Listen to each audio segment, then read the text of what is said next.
Good afternoon. Welcome, everyone. This is a special joint session of the Marion City Council and the Linn-Mar Community School District School Board. We have a presentation. Yeah, so for those of you who don't know, I'm Mike Barklow, the acting city engineer for the city of Marion. We have the school board represented on the table over there and city council up front. There are staff members in the audience if there's specific questions as it pertains to them. We have Leaf here with SRF Consulting, who's going to give the presentation on the findings. He's going to basically go through the background of what they found when they actually did the study. We actually sat down with the local traffic crossing guards and the principal and kind of got their input. So he'll kind of go through some of that information that was put into the report, and then he'll give some recommendations as far as what we do in the near term and what we do in the long term for this intersection. And we should clarify for the recording that this is the intersection improvement study for 29th Avenue and Indian Creek Road. So, okay. Welcome. All right, thank you for having me today. Again, my name is Leif Garnis. I'm with SRF Consulting Group, and I'm here to talk about the traffic intersection improvement study that we completed for 29th Avenue and Indian Creek Road. Our local partner here was Shoemaker and Holland, who assisted with our study. So as Mike mentioned, what we wanted to talk about today was really just walk you through the process that we went through, starting out with our findings. So what were the issues and concerns? And this is not only the field work that was completed, the technical work, but also discussions with school district staff. We also understand that there are future changes happening here in Marion, especially with the Tower Terrace Road alignment, and that will have an effect on traffic levels at our intersection here. And so with that, we wanted to understand, we have issues today, how is that going to change in the future, even before that alignment would happen. The next step then was getting into those strategies. So it's really identifying, based on our issues and concerns, what's the data telling us, what is that toolbox of tools that we can use to help address these. And then lastly, as Mike mentioned, we're going to talk about various range of recommendations with some long-term recommendations as well as some near-term recommendations. But also we wanted to talk about the justification for why we are making those recommendations. All right, so the first step here was what we learned through our process, and as I mentioned, this was both field work, so data collection, understanding what traffic levels are out there today, what is the crash history showing us, but also feedback from the school district. So from the first standpoint here, just looking at the traffic levels, no surprise here, what we saw was long delays, so people having to wait a long time, particularly in the morning during those school change times. That was really a major concern of ours. Long queues during that time period as well. I have a graphic here showing some observations that we saw from some field work with long queues essentially coming westbound towards the intersection. Could you explain what LOS stands for? Yep. So the LOS table here is essentially the output from a traffic model that was used to replicate field conditions. And so we give operations at an intersection based on how long you wait, a level or a grade level essentially, like in school. So level service A is good, level service F is bad. Got that part. I knew the grades. Yep. So in the morning, particularly where we see the school traffic peaking with the commuter traffic peaking, we do see essentially a failing grade in the morning. A couple other observations we noted when doing some field work here. In the upper left picture shows some poor visibility. So if you're on the south side of the intersection, pulling up to the stop sign looking to your left, there's some trees there that can obscure your vision. We also have a lot of overhead and underground utilities that we have to contend with. So any improvement that we recommend here, we have to account for that from a cost perspective. If you're on the north leg of the intersection, so coming out of the school heading south, the way it's set up today, there's a little bit of an offset, so a jog as you travel through the intersection. But then also on that south leg, we do have a fair amount of right-of-way already there today, but the homes are essentially closer to the right-of-way with the large yards in the back. So that's something we wanted to consider as part of our study. So crash history, so this is where we were able to obtain a 10-year period of crash history from the Iowa DOT database. And so what this does is it takes into account all of the reported crashes over this time period. And what we found was there were 17 reported crashes. Most of those crashes were either rear end crashes or right angle crashes. So right-angle crashes can often be referred to as your T-bone type crashes. One important thing to note here is most of these crashes were failed to yield or people ran the stop sign. A couple of other things we wanted to point out here from a crash standpoint. So knowing that we have congestion in the morning, we do have some congestion in the afternoon. Were these crashes lining up with either that time period or with those school changeover periods? Because we wanted to get a feel for when's the crashes really happen. And so what we found was that in the morning, out of those 17 crashes, only one of them actually occurred during that school time frame. In the afternoon, we had one that was relatively close to the school time frame. Then essentially the rest of them over that 10-year period were occurring throughout the entire day. We did note that these were only occurring on weekdays, so we did not observe any crashes that were reported on the weekends. One other piece of information that we used here from a data perspective was understanding how many pedestrians are using the intersection and which direction or which leg they are using. So what we did was, from our data collection efforts, which was a video camera that recorded what was going on, the west leg is where we saw the highest level of pedestrian activity, and then the south leg was the second highest level. So as we mentioned, we did meet with city staff and school district staff to have a work session and get an understanding from their perspective on what they're seeing, how do they currently use their site, what are some suggested improvements from the group. And so just wanted to walk through what we learned from that exercise here. From the first item here is from the current operations. So the school period, or the elementary school, starts at 8 a.m., where the high school starts a little bit after that, 8:30. So that was something we wanted to consider.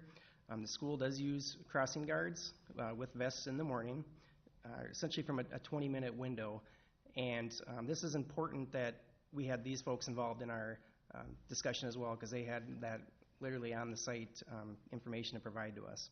And then in the afternoon, the crossing guards are still, or they do go back out there, but it is for a much shorter time period, where they essentially stop all traffic at the intersection and let the pedestrians cross when everyone lets out at that time. They did note that during that afternoon let-out time that there was much less traffic than what they would observe in the morning. Some issues and concerns, so some things that they have observed. First and foremost, drivers like to run the four-way stop, essentially. The drivers that are coming from the east and heading to the north, going towards the school, like to do more of like a slow and go when you come to the corner, and essentially, because there's a right turn lane there today. When these patterns are observed, the crossing guards do reach out to law enforcement and report these, and usually the pattern is, once they make this report, they do see an increase in participation from law enforcement during those busy times to help with visibility. And then, of course, from a traffic perspective, backups on both roadways really in that morning are pretty much prevalent, pretty much there every day. As far as some strategies that the school suggested to us, looking at further staggering start times of the schools, considering a new drop-off zone. So today, some parents do essentially make their own drop-off zone, open up the door, let the students get out of the car. So perhaps we could consider something like that. The school district did support additional signing if it was appropriate, with the effort on avoiding any sign pollution, so too many signs. We also brought up the suggestion of looking at a mid-block crossing somewhere. North of the intersection was brought up during our meeting. As we'll get into a little bit, from the traffic level perspective with the amount of pedestrians, it's probably not the most appropriate place for it, but it was something that was brought up to essentially take some of the walkers away from the intersection. And also taking a look at tightening up the geometry, so making those turns a little bit tighter to slow people down. Some other considerations discussed during this meeting. Usually at the beginning of the school year, the district staff will coordinate with the parents and through a student handbook on some issues, and this is usually part of that. As time goes on, there is more information that is brought out to the parents through newsletters. Following future roadway changes that we're going to talk about in a minute, the school does anticipate changing some boundaries, but we don't know what those are yet. So the way the buses circulate through this area could change in the future. One thing that the staff did note, that regardless of what comes out of this study as a recommendation, they would still continue to use crossing guards with the elementary school. And then one important thing here is that they wanted to focus on an effort where we weren't essentially driving people away from our intersection and having them take alternate routes through neighborhoods. All right, so I just want to talk a little bit about the future and what we know is going to change. The first thing here is proposed changes with Tower Terrace Road. So just to the north of our intersection here, we have the planned extension of Tower Terrace Road to the east. So with that, the connection to Tower Terrace Road from Indian Creek Road will change, and what we would expect to see is a lot less traffic on at this intersection because of that alignment. Not just the north leg, not just the west leg. Essentially, all the legs will see a decrease in traffic. So we did work with the Corridor MPO to look at what they have in their regional model. So this is essentially a model of the entire metropolitan area here with all the roadways in it, all of the land uses in it. So we have an understanding of how, if we put a new roadway connection in, how traffic is going to change because of that. And so what we did observe is that in the future, when this changes, we do see quite a bit of a reduction in traffic on each of the northwest and south legs. We still see relatively similar traffic on the east leg. All right, so we're back to our grades again here. So what we do see in the future, what we did take a look at was, well, what happens if we make this extension? What happens if we don't? What we do see is that without this extension, our intersection is going to get a lot worse from a grade level. So we had an F in the morning, and we're going to see that F get worse, and then in the evening now we would start to see an F. Even if we shift to the right here, so the 2040 width extension, if we do shift some traffic away from the intersection, we do still see some benefit here from a delay, but we're still expecting that poor grade level here long term. One of the other pieces of information I wanted to talk about here from this section is intersection control warrants. And so this is where we take a look at the way the intersection is today, how many lanes are there, what's the speed limit, how much traffic is there, and there's essentially volume thresholds that are established where you would meet the criteria, or if you meet or exceed those volume levels, we would say that it's warranted to put in a traffic signal. So what we wanted to do was say, well, is that something that can be done now, later, as part of our strategies here? So today what we see is the traffic levels essentially tell us that, during that brief period in the morning when school traffic's there, we have enough traffic that says, yep, you need a traffic signal. However, we like to look for more than just that 1 hour of the day where a traffic signal is needed. We really want to look at the course of the day and make sure that we're putting in a traffic signal that is just providing benefit, more than just that 1 hour of the day. And so what we see in the future is, regardless of whether or not we put in the Tower Terrace Road extension, traffic signal control would be warranted. And in fact, in about 10 to 20 years from now, depending on how fast development occurs and when the Tower Terrace Road proceeds, we could see that actually happen sooner than that. All right, so next section here is strategies. And so what we did was, based on the existing issues and concerns that we had, again, from data collection, technical work, input from the school district, we went through a true process here of trying to improve the unsignalized intersection. And so what we do is we identify those issues. It develops a list of countermeasures that we can evaluate. And so from our study here, essentially what we found is that we need to look at geometric improvements as well as potential change in traffic control. So our first evaluation our first strategy was a geometric improvement, and this is essentially to take away the turn lanes that are out there today. So essentially we reduce the number of lanes of traffic, and what that does is that benefits the pedestrians because they're not exposed to as many vehicles. And then also, as part of that, establishing a new drop-off zone just west of the intersection. As far as some benefits here, this does remove some of the turning traffic from the intersection that go up north and then turn around and come back. It does provide that raised channelization on all the legs, which does benefit pedestrians. With this project, there wouldn't be a lot of utility impacts. However, from a negative standpoint or a con here, this doesn't really address our traffic delays, how long you have to wait, as well as the queuing. And then also, given the proximity of this new drop-off location and how close it is to the intersection, that could be difficult to access. This strategy we looked at was about $80,000. Can I ask a question about that last strategy, or do you want to wait till the end? I'm sorry. May I ask you a question about that last Sure. graphic? So if you took out the right turning lane when you're headed west, what would you do with that lane so that to keep cars from going that way anyway, Yep. even if it's not painted? So in this particular one, ideally, we would have liked to try to remove that right turn lane. In this case, we actually removed the left turn lane. We couldn't remove the right turn lane in this case because buses would no longer be able to make that right turn. So going into this, one of the ideas was, well, let's get rid of the turn lanes, and then once we started laying it out, we realized that, geez, we really can't do that. So what the benefits we were actually trying to get out of this strategy were not realized because of that. Okay, and then what are you referring to as the drop-off area if another one is created? Can you point to it in that, or I'm just curious what would be established? You've mentioned establishing a new or a different.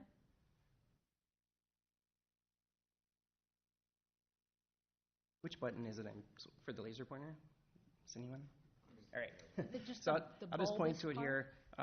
So the yellow spot is what we show as the proposed Okay. pickup and drop-off location for this particular strategy. And so it wouldn't cut into the parking lot, it would just kind of be almost like a bus lane? It would be more like if you're driving down the road and you want to pull off to parallel park and pull back in. Ooh, Yeah. yeah, okay, okay. And there is enough width to get that in there between the edge of the road today and the sidewalk. The problem with that, though, is getting in and out of it. So Yep. say you're a parent, you get in there and you drop your kid off, now you can't get back out. Right, and then you might back up the actual box of the four-way. Okay. And we looked at a couple different locations here, but in reality that, trying to get that distance in there, there is some underground utility work that is essentially right where the ideal place would be for something like this, which is going to be quite costly considering where it's located in the roadway. Thank you. Yep. So our next strategy is real similar to the first one we just talked about. However, we did look at essentially having another exit from the school parking lot out onto 29th Avenue.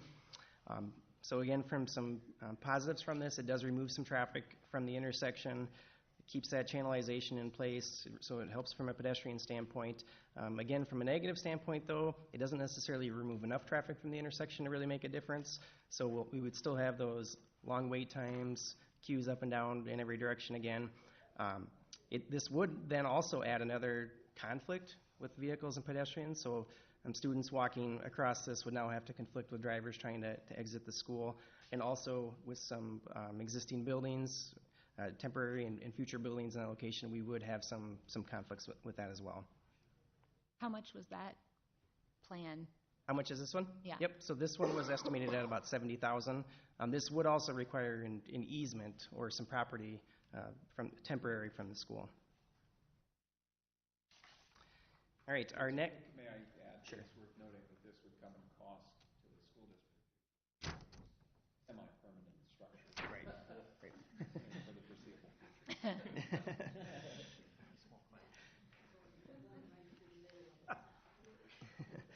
All right, our next strategy is essentially a traffic control device. So this would be to install a traffic signal.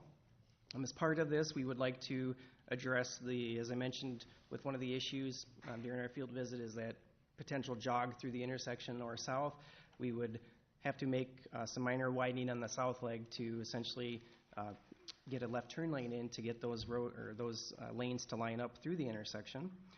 Some pros from this, it does address those long-term wait times and queuing issues that we've talked about. Traffic signals can address or help improve the types of crashes that we have observed at this location. And then from a pedestrian standpoint, it does provide a indication and a phase for pedestrians. Cons here, sometimes during those peak 5-minute windows when school lets out, we still may see some queuing, but it's going to recover much quickly than we would expect with what's out there today. With traffic signals comes the potential for red light running, which does pose a risk for pedestrians. With this project, we would expect to have some utility impacts that we would need to consider through the design process. And then on the south leg, if there is consistent queuing because of the light here that could be impacting those driveways, then we would potentially be looking at some property acquisition because of that. Compared to the other alternatives, this one's quite a bit more, so we're at $450,000. Our next strategy here was to look again at a traffic control device change. So this is a standard roundabout, so it's quite large. We'll talk about another form of this here in a second, but essentially this would require some major reconstruction to get the roadways to realign correctly into the roundabout.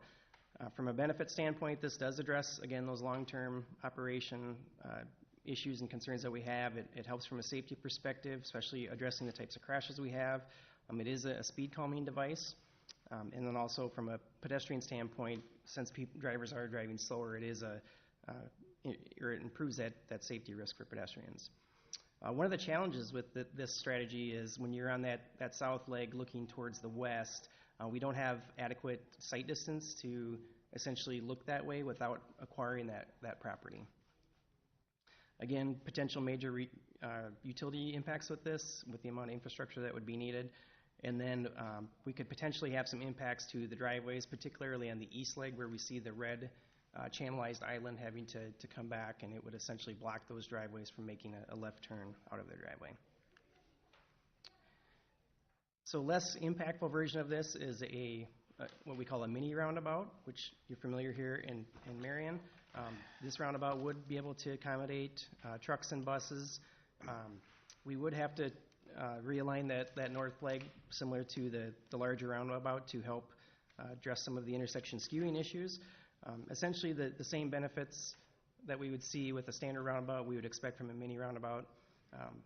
Con-wise, it's really the same. We just wouldn't expect it to cost as much or have as much impact. Does it require as many property acquisitions? So we would be impacting about the same amount of property as it stands now, but it depends on how many driveways we would have to impact with the design. So it's likely we would impact less with this. Did you tell us the estimated costs? Yep. Oh. So with the standard roundabout, we're at 1.1 million, and then with the mini roundabout, we're at 810,000. And that's without property acquisitions? Yep. So that cost does not include property acquisition. Yep. And so the right-of-way, you can see for the standard roundabout, we're at about just over 6,000 square feet we'd have to acquire permanently, and then about 1,800 square feet permanent for the mini roundabout. And both would require some sort of temporary easement in addition to that. All right, so our last strategy we looked at here is essentially providing another mid-block crossing for pedestrians north of the intersection. So I'll start with what we have here and talk a little bit more about what else we looked at as part of this, but essentially trying to place this crossing where it's appropriate, where we're not impeding traffic. We had to essentially slide this all the way up past the driveway accessing the school. If we were to find that midpoint, we would expect that cues from the signal or whatever alternative we put in there could be backed up over that crosswalk quite often. The other reason, or another negative to this strategy is that pedestrians like to pick the path of least resistance, and so asking them to walk up out of their way and come back when they can cross at the intersection is going to be a challenge. Further, this leg of the intersection did have the least amount of walkers that we did observe. Now, we did take a look at evaluating this at some other locations, specifically west of the intersection. Again, we'd have to shift that all the way west to where the school access is now on the west side. So with that, we'd actually have more costs because we have to build the sidewalk on the south side. And then again, with that one, you're asking pedestrians to walk, cross, and then come back to the school. Can I just ask one quick question, Tom? So with the residential that's coming north there on Indian Creek, will that make a lot of new walkers, do you anticipate, based on where the school site is? I mean, that's where a lot of our growth is occurring. Right now there's no sidewalk north of Stone Creek Court. So there's a little bit of lack of connectivity in that area. So I think most people are coming down. I don't know how they're walking along Indian Creek at this point. I don't know, Mike, if we have any expand. Right now, that's a rural cross-section, and so until we improve that road, it's going to be that way. But we have developments coming in, like pretty dense developments. I just don't know if that's walkable to Indian Creek or not, if what I'm thinking of, not really. I would not recommend having kids walk on that. Okay. Thank you. Thanks. Just wanted to ask if that was going to get busier. All right, so this next slide here is essentially a comparison of all the different strategies we looked at. What we wanted to do is take into account all the different components we looked at. So we looked at, the first column is the average vehicular delay, so this correlates back to that level of service, school grade we've been talking about. We also looked at queuing, we looked at safety, we looked at pedestrian benefits, and then physical impacts and construction costs. And what we want to do is compare all these and see essentially quickly, more green is better, more red is worse. And so going through our evaluation process, the three that did rise to the top is the traffic signal strategy and then either roundabout strategy, but because of cost, the mini roundabout would be preferred over a standard. One thing I wanted to note here is just that, we've already discussed, but always stop, so as it is today, is not feasible long-term. Even with changes to Tower Terrace Road, we expect there to be enough traffic levels to cause congestion issues and safety concerns long-term. Traffic signal does improve the conditions for pedestrians, which was a major concern of ours. And then over the course of a day, a roundabout does have the best overall operations. And what we mean by that is, a traffic signal, you're going to come up, sometimes it's going to be red, so you're going to have to wait when no one else is around. Hopefully we would be able to time that quickly so you wouldn't have much wait time, but during those off-peak times when there's not a lot of traffic, a roundabout would require less delay. So those are things we really consider going through this. All right, so the last section here, we'll just talk about our recommendations. So the first set of recommendations here is our long-term recommendations. And so going through our analysis, we determined that due to all of the categories we talked about, so traffic and safety benefits, benefits to pedestrians, cost, and impacts, that traffic signal control is a long-term solution to address our issues and concerns here, but also to continue the use of crossing guards moving forward. Just some benefits from this. Traffic signal does improve the types of crashes that we have observed here. It does address those long-term operational needs that we're concerned with, and then it does improve those conflicts, as I mentioned, from a safety perspective. From an estimated cost standpoint, we did have just close to $500,000 on this before any engineering or construction administration or easement costs in that. There's no property acquisition necessary for the traffic signal? Let me go back here quick. It's something I would want you to look at on the southeast and southwest quadrant. Those driveways are really close to the intersection, and so it would be hard for those residents to use their driveways, even with the signal. But that left-hand turn has to go in or the signal breaks down and it doesn't become efficient. So maybe two.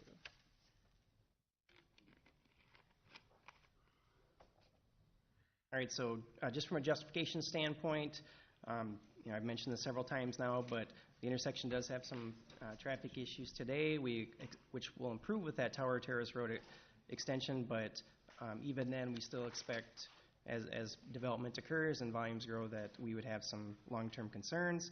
So traffic control change is warranted. We've estimated that to be in the next 10 to 20 years based on the growth patterns. The crash history shows a high number of right angle and rear end crashes, and so this is really common with poorly operating always stop intersections. Again, crashes occur at all hours of the day, so it's not really isolated to just that morning peak period or that afternoon peak period. And then we do have a lot of pedestrians at this intersection that would benefit from a traffic signal. As far as near-term recommendations go, we have looked into some lower cost, immediate type changes. The first one being looking at some LED stop signs, and so those are essentially where the stop sign is outlined in bright LED flashing lights that draw attention to the signing. Installing an advanced stop warning sign, so the yellow sign here, if we put that on the west leg, it will help draw attention to that direction of travel. We did notice a pretty consistent pattern with drivers heading east and south having collisions. Also, trimming trees in the southwest corner, which we see in the lower right-hand corner of the slide here. When the foliage is on the trees, it can be difficult to observe that stop sign because of the curvature of the roadway. From a cost standpoint, the LED signs would be the most. Those are about $1,600 a sign, which can be solar operated, so they don't require a separate power source.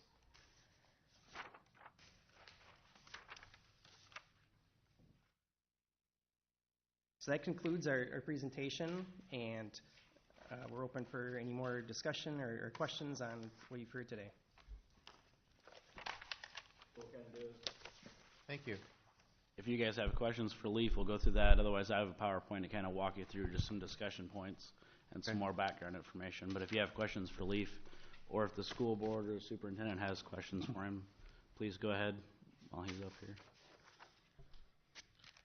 I have a question, if I may.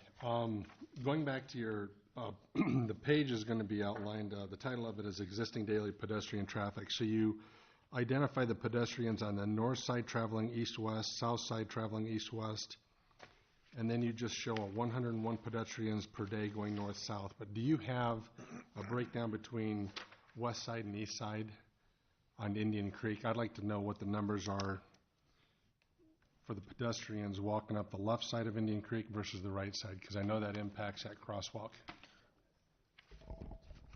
That'll be one of your first slides.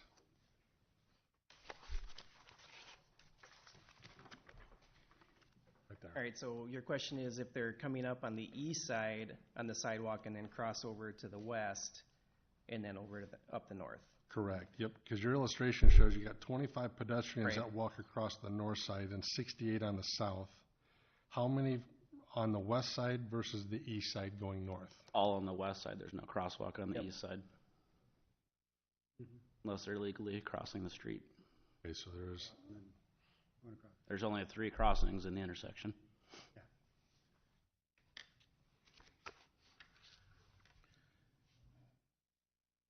so you're saying none of them cross Pretty wide down there. right here? Got 3 turn lanes plus the 1. So to understand if they're coming from the east or coming from the south and they want to get to the other side, we'd have to go back and dive into the video a little bit more to look at that. But as Mike mentioned, as it stands today, there's only a painted crosswalk on 3 of the 4 legs, so that east leg does not have one today. And this is the number of pedestrians crossing both morning and afternoon? So this is Combined? this is over the course of an entire day. And meeting with district staff, they said in the morning it's total about 60 that would make that crossing. Okay, So this was so it's just, half and half, yeah. this was just a one-day Yep. snapshot? Yep, so this is a one-day snapshot, yep. Full day, obviously, but Yep. I have a question. I noticed you mentioned it on your little map in there. As a person who lives on the east side of Hunter's Ridge, I feel I'm being isolated by closing Indian Creek Road, which isn't your deal. But I think, did you take in consideration that I'm not going to go up to the roundabout and back on Tower Terrace to get on Indian Creek Road? I'm going to go 29th, 35th, all the way to town probably. So you're going to have far less traffic coming from Indian Creek Road than you do now, other than the balance of hunters is going to have to come that way or go across to 10th on Connection. But with Indian Creek gone, you're not going to have the 2,000 people that live in Hunter's Ridge on Right. the east side coming that way anymore. So so you're saying on the east side of the intersection? Is that? Why don't you pull up your traffic count presentation? So you can see there, Paul, on the west leg, it's minus 30%. East, it's minus 3. North is minus 36. And south is minus 23. That's because of the closure of Indian Creek Road. That's because of the addition of Tower Terrace Road. That's their projection for 2040. It's an engineering projection. That's correct. Okay. Is that daily traffic count? Yes. Yes, this is a daily. So what you see here, so the top line is, for example, in the north leg, the 14,850, that is what the future projection is without making that connection The 9,500 is what that future projection would be with that connection. So the difference between that's about 36%. 2040, is that what that says? Sorry? 2040? 2040, yep. So this would account for all of the development that we expect to see long term.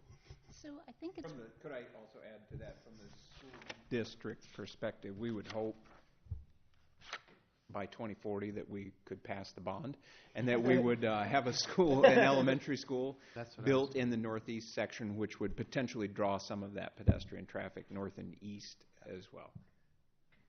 well, and that's kind of where I was going. We don't know how long Indian Creek will be an elementary school building, whether it gets converted or replaced by new facilities. So when we're looking at timestamps of 2040, I think that we need to keep those things in mind from a costing perspective of how much we want to invest in this, because there might not be any school kids, nothing like this, crossing into Right. there at that time.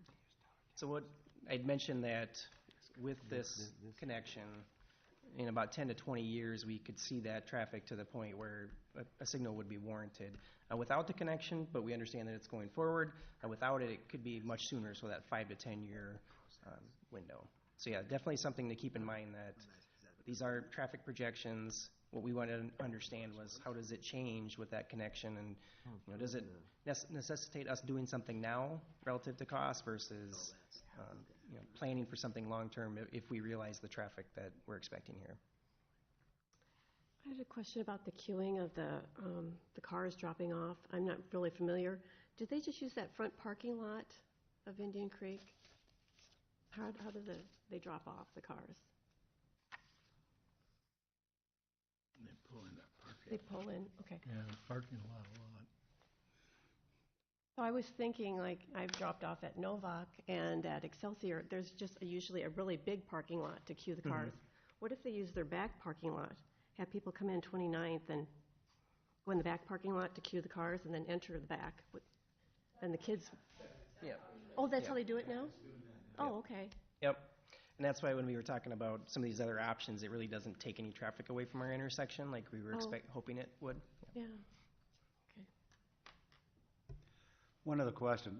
We talked about the crashes that have occurred at that intersection, and actually kind of surprised me. I thought it was going to be a higher number based upon the amount of traffic through there. Have we ever had any Injuries? Yeah, injuries, pedestrians injured at that intersection? I didn't see any notification or anything written in the report relating to that. Yeah, that was one of my Not in the questions, past 10 years, we haven't. None? Not in the past 10 years, we haven't. Not in the past 10 years? Yeah. Okay. No pedestrian injuries. And then what about the car crashes? Injuries? We don't know. I don't think We there don't were. know. Sorry, what was your question? The car crashes. The crashes. Yep. Like the 8 right angle crashes. I was just curious. Are there injuries involved with those? I'd have to get back to you as part of the report on that, but if they were, there weren't serious injuries that jumped out Okay. to us. Because The graphic on the right illustrates the pattern of the crashes. So as I mentioned, one of our concerns was the eastbound traffic collisions with southbound. So the lower left corner, we see quite a few of those. I would just like to make just a point of record. If at some point there is consideration for a roundabout, doesn't sound like that's coming as the recommendation now, but if at some point in the future that was the consideration, I would ask that we looked at the potential for pedestrian incidents as they're related to roundabouts. Just, Okay. I don't have any hard data, but it just feels to me that when I'm in a roundabout, I'm looking for cars, not people. Right. Yep. The one thing that strikes me is your long-term recommendation is to put traffic signals in here. And it seems that one of the major things we're trying to achieve here, especially in the morning, is to minimize the pedestrian traffic with the vehicle traffic. And if we have all of the kids coming to school all at the same time when everybody's trying to go to work, it doesn't seem that we're going to achieve that, regardless of the current situation or whether we put traffic signals in there. So I guess one of the things that is not listed as a recommendation in your report is something that maybe Linn-Mar can look at, of changing some of the school start times to push those times back so that those pedestrians and kids are coming through those intersections after that rush hour is through there. I mean, I've taken grandchildren to Novak, and I've been through that intersection, and it is ridiculous. But you're going through there at the same time that everybody's going to work because the school starts at 8 o'clock. Yeah, we did have that discussion. when So we I met- didn't see anything in your report Right. talking about that as a recommendation, but I would certainly think that that has to be part of this equation. Otherwise, traffic signals are not going to help. So we As can much as take we that think. into consideration, as a solution here. When we did meet with the school district, they said they have looked into potentially making some changes, but a lot of the research right now is telling them that, moving that start time earlier in the morning is not always ideal for students, and so that was one of their Well, I didn't say concerns. earlier. Pardon? I didn't say what direction to move it. Right, well, then the challenge is if we're moving it later, now we're asking parents to have to adjust their work schedules as well. So it is a challenge to do that.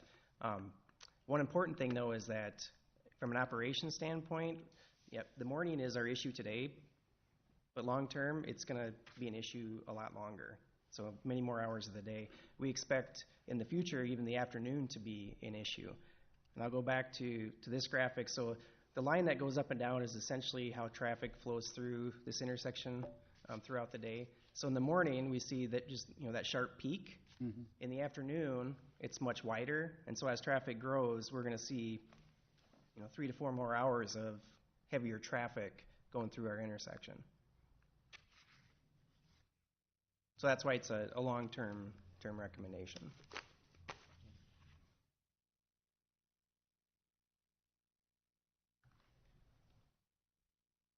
All right, turn it over to Mike here. Any other questions? School board, any question?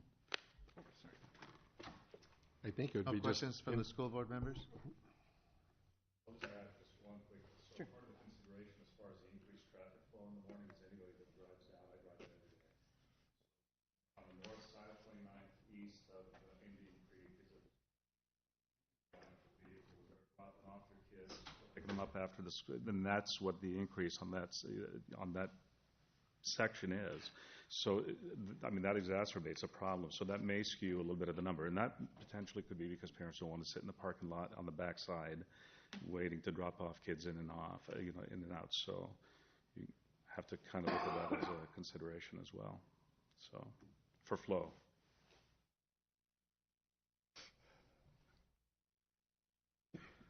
All right, so I just have some stuff to kind of start the discussion. We don't need any formal action or anything, but while we have both bodies here, start the conversations at least. So basically, in fiscal 18, the city approved $200,000 for the intersection out of the local option sales tax money. The contract where we hired SRF consultants to do this design was $29,026.96. That was approved back in September. The current traffic warrants are not met for a signal or a roundabout. The discussion of cost sharing for both current situations and future situations. The only reason I bring this up is if a developer was to come in like Walmart and build a facility and they needed those traffic signals because of this the loading that they're adding to that, we would make them pay for all or a portion of that. So as we look at that $500,000 to $1 million improvement, is that all on the city's shoulders or that part of that on the school shoulders?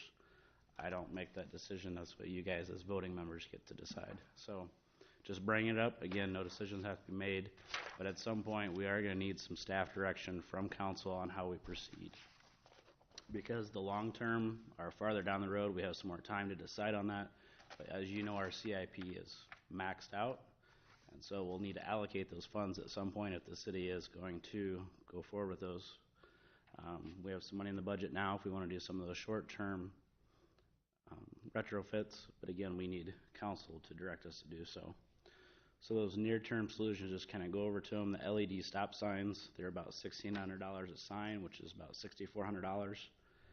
The advanced warning sign is probably a couple $100. I could probably get Ryan to put it up for us if that's something we need.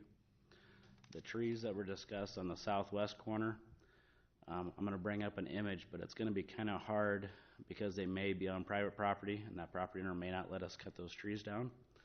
But assuming they are on city property, I assume our city arborist and parks department would cut those down for us. But again, we'll have to discuss that with them. Or we can use Breedens that we have a contract with to cut those trees down. So the trees on the private property, here's a blow up. It's kind of hard to tell. This is just GIS, so it's not exact, but that black line is the property line. You can see the line of trees for when you're heading eastbound. So that's a lot of the issues, and that's where a lot of those traffic accidents are coming because of that visibility. So having that visibility in there is very critical. You can even see this work.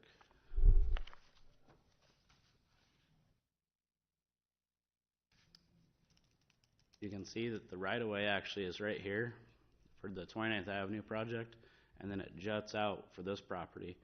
And so there's quite a bit of area in there, and that's why we can't get a sidewalk in here either, because it's so close and there's a little bit of grade there.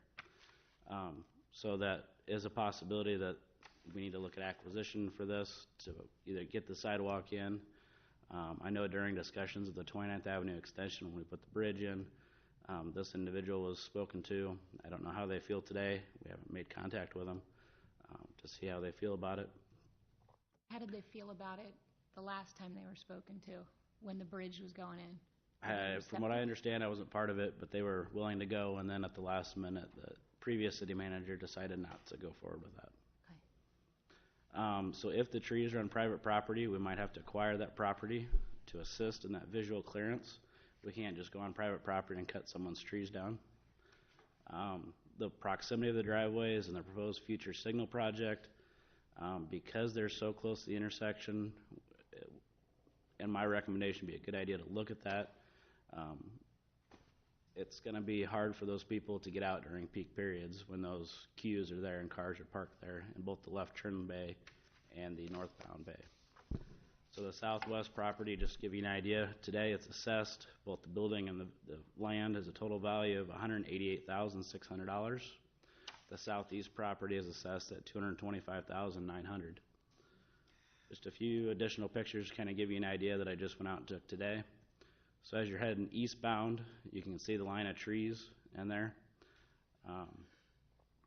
So they're not huge trees, but they are enough that they block visibility. And then this is if you're sitting at the stop bar going north and you're looking to the west to see if there's cars parked there. So you can see the car that's right there at the stop bar, but once you get about 2 cars back, it's hard to see that. And if somebody's running that stop sign, it's hard for you to see that coming. So all of those trees, all of the tall trees we're seeing there, to the right of that evergreen, those are all on private property? I don't know that. I think they are. I'm saying pretty sure they are. You'd have to survey it. I'm guessing they are, but they're very close. I'm pretty sure they are. Is this from the recommendations of the traffic signals and the roundabouts, was this property needed to be acquired only for the roundabouts, not for the traffic signals? Was that correct? Again, because his driveway is so close to the intersection with that left turn bay and the northbound bay, he may not be able to get in and out of their driveway other than a right in, right out. Even with traffic signals? Yes, Yeah. because he's so close to the intersection. All right. And then he would always have to wait till the traffic changes to that pattern to get out or in. So for city-acquired properties, you have the assessed value. Is that all that's offered like that if we decided to do it, or do we do We one can and a offer them half? whatever we want.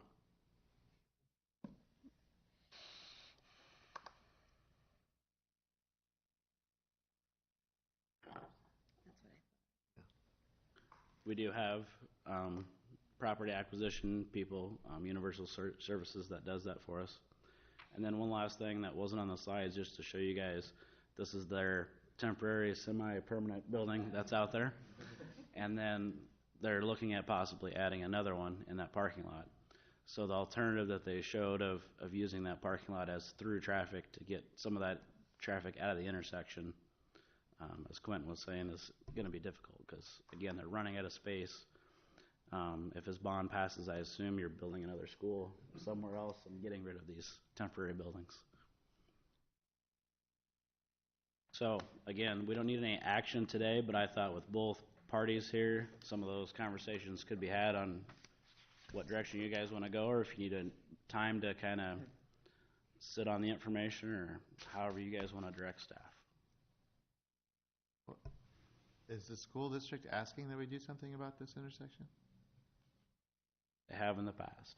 They have in the past, but not currently. So who ordered Let the me study? clarify, we would always like to improve safety for our pedestrians. But at this time, it's not deemed like a critical emergency situation. But we have no record of pedestrian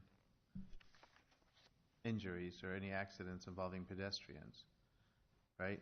I know it was brought up during this discussion with the crossing guard that there are some times when people run the stop signs, even with the crossing guards out there, with the kids out there, and it is scary when that happens. Yeah. When that happens, they do contact law enforcement, and Chief does a good job of getting people out there and doing increased enforcement, but they can't be out there at all The times. potential is there definitely with the heavy traffic, and so, of course, we want to be proactive and make sure that we take away opportunity for accidents, but I was just curious. Okay. It seems that our one of our better, obviously we can do something with the signs, the stop signs and the things you outlined there, but if we got some money available, it seems that doing something with that house at that southwest intersection, I'd like to see what options we have there and what we can do to either trim the trees, eliminate the trees, work with the house owner. Just let them know that long term, there's whatever solution is going to be coming is probably going to be buying out the property, but even on a short-term basis, it seems that getting those trees either eliminated, cut back, or something would be a benefit to everybody right away. So. Maybe it was just a couple of the trees. Yeah, not all of them, but if you can cut them back. Start on the east side and work your way west. Yeah, a portion of them, not all of them, but maybe 20 feet or whatever opens that intersection up for visibility, because if that's what's causing some of these fender benders, then that would certainly make it a safer intersection right away. Yeah, I think that's, we have 170,000 left of the lost budget, right? So the LED signs and the advanced warning, trimming the trees, I don't know if adjusting the school time's really going to help, because even if they do it half an hour one way or the other, I think morning traffic in general, the exodus is kind of in that direction. But I'm not for buying proper. I really think that this area is going to change significantly enough in the not too distant future that I hate to do anything significant in terms of traffic signalization or roundabouts at this time. Yeah, so whatever smaller baby steps we can do to improve it, especially if the school isn't requesting that we do something at this time.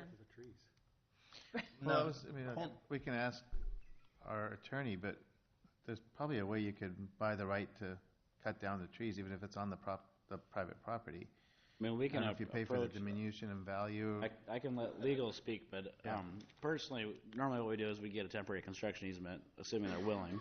We could pay them for that temporary construction easement, go in there, cut the trees down, and come down. The site triangles, I don't know if we can legally just go on someone's property and... No, you can't. You'd have to pay them for the right to cut down their trees, but there's probably something that's less than buying the whole property. Yeah. Yep, I just wanted to throw the big number at you so you could see it. Yeah. Yeah. If you got some money available. Yep.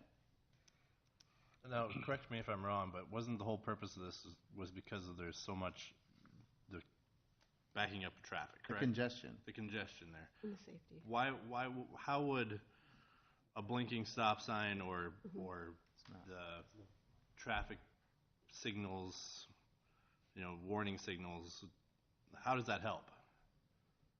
That's what I'm confused. It doesn't. Why, that would The traffic light is what would help that, or the. Okay, so why would we? I don't think we should spend change to money the on that intersections stuff that would help at all. that. Yeah. Not right now. No, I mean if we got 200 or 170 left, I mean we can allocate it to something else then. If we're not going to do anything. But if people are running stop signs and kids are crossing the street, we've had close Is that going to change encounters. anything though? Well, maybe. I mean, if people can see it better, you don't think? These are just I think stubborn it's just people running, someone texting or somebody. So maybe it's worth putting a camera in and really nabbing them and sticking it to them with a big old ticket or something. I don't know. I mean, deter them how? I don't know. I could jump Those in and legal now? add something to that. So Okay. really, there's two things here that we're concerned about. One is safety, and two is congestion. We know that congestion is here today. It could get worse. A lot of unknowns in that because it's traffic projections, but we do know we have some safety concerns, and these solutions are an immediate safety benefit. With the stop and go lights, are those trees a problem? People should be looking at The LEDs you're talking about? It's just to draw more attention to the stop I think he's sign. talking about No. signals. If we go to stop and go lights, those trees Signal. shouldn't be a problem then. They shouldn't, but again, if someone's running that red light, you kind of want to be able to see them coming so you can react. Yeah. People still gonna do it, or try to run the yellow. I mean, you yeah, probably they're saw gonna in the do it. news that the automated car hit a pedestrian. I mean, they're not perfect either, so, No, they kill people. yeah.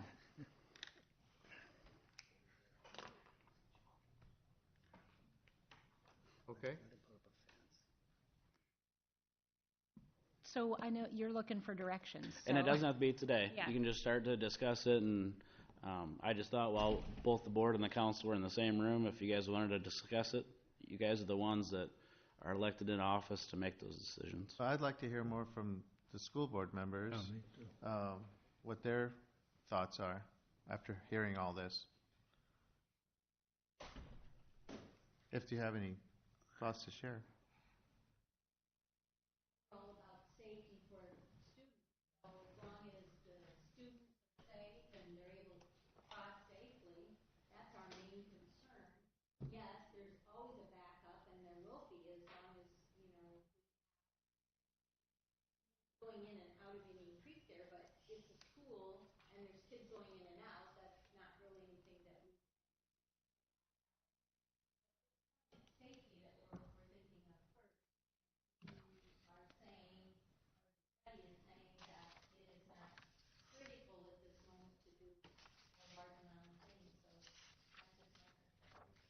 So what you're saying is it's common to have congestion around schools. Yeah. It's not uncommon. Yeah. Yeah. So the safety is the most important. Well, I don't want to challenge numbers, but again, driving it every day, and this says on the north side, 25 pedestrians, it's far greater than that. I mean, because I've seen them. And what they're doing right now, what the families do, will park. I mean, it's 20, 30 cars deep up 29th. That's a lot more than 25 kids. You know, would there be a consideration of maybe making that section even up a quarter of a mile, no parking, to avoid that problem from happening? You immediately reduce the number of kids that are crossing that congestion that's happening, and potentially workable solutions to get the families to actually use the back parking lot like they're supposed to, to drop off and pick up. If we're talking about congestion, to me that's what makes sense.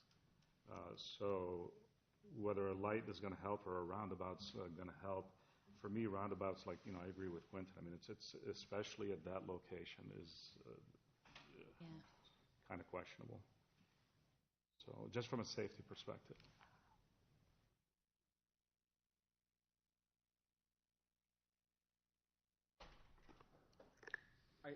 I guess I would add to that just a couple other thoughts too. If I can speak on behalf of the school district and school board, like the city council, we want to be mindful of the costs and the responsibility to the taxpayers to try to enact the solution that puts everybody at the greatest degree of safety, but at the same time being responsible with how we're spending our money. So I think it makes sense to think in the short-term recommendations.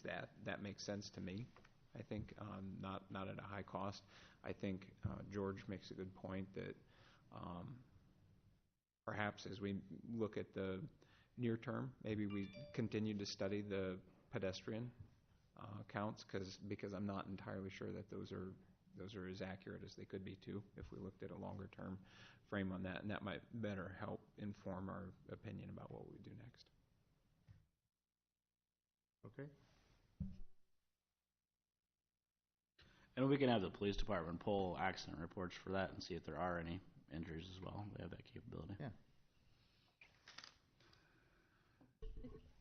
Okay. Any other comments or questions?